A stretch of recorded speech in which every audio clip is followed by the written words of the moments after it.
Gas ସିଲିଣ୍ଡରରୁ ନିଆଁ ଲାଗି ବାପ ପୁଅ ଗୁରୁତର, ପ୍ରାଥମିକ ଚିକିତ୍ସା ପରେ ଉଭୟଙ୍କୁ ସ୍ଥାନାନ୍ତର। ଯୋଡ଼ା ଥାନା ଜଜାଙ୍ଗ ପଞ୍ଚାୟତ ଗୁରୁତୁଆ ଗାଁରେ ଏହି ଘଟଣା ଘଟିଛି। ଗୁରୁତରମାନେ ହେଲେ 55 ବର୍ଷୀୟ ରବୀନ୍ଦ୍ର ଦାସ ଏବଂ ତାଙ୍କ 31 ବର୍ଷୀୟ ପୁଅ ଅଜୟ ଦାସ। ବାପା ରବୀନ୍ଦ୍ର ଦାସଙ୍କ ଦୁଇଟି ଗୋଡ଼ ପୋଡ଼ିଯାଇଥିବା ବେଳେ ପୁଅ ଅଜୟ ଦାସଙ୍କ ହାତ ଓ ଗୋଡ଼ ପୋଡ଼ିଯାଇଛି।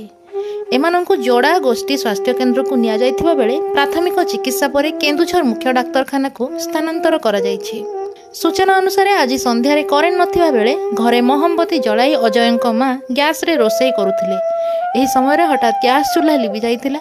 ଗ୍ୟାସ୍ ସରିଯାଇଛି ଭାବି ଅଜୟ ସିଲିଣ୍ଡର ଚେଞ୍ଜ କରିବା ଉଦ୍ଦେଶ୍ୟରେ ରେଗୁଲେଟର ଖୋଲିବା ସମୟରେ ହଠାତ୍ ସିଲିଣ୍ଡରରୁ ଜୋରରେ ଗ୍ୟାସ୍ ନିର୍ଗତ ହେବା ସହ ମହମବତୀ ସଂସ୍ପର୍ଶରେ ଆସି ଅଗ୍ନିକାଣ୍ଡ ଘଟିଥିଲା ଏବଂ ଅଜୟଙ୍କ ଶରୀରରେ ନିଆଁ ଲାଗିଯାଇଥିଲା।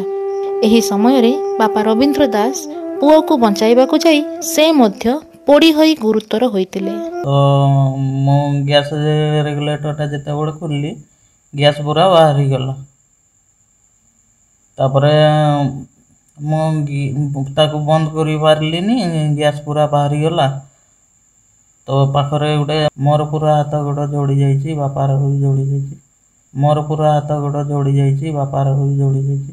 ଟିକେ ଦୂରରେ ଥିଲେ ସେ ମୋତେ ବଞ୍ଚାଇବାକୁ ଯାଇକି ତାଙ୍କ ହାତ ଗୋଡ଼ ଯୋଡ଼ି ଯାଇଛି। ବ୍ୟୁରୋ ରିପୋର୍ଟ, ଜୁହାର କମ୍ୟୁନିଟି ଟିଭି।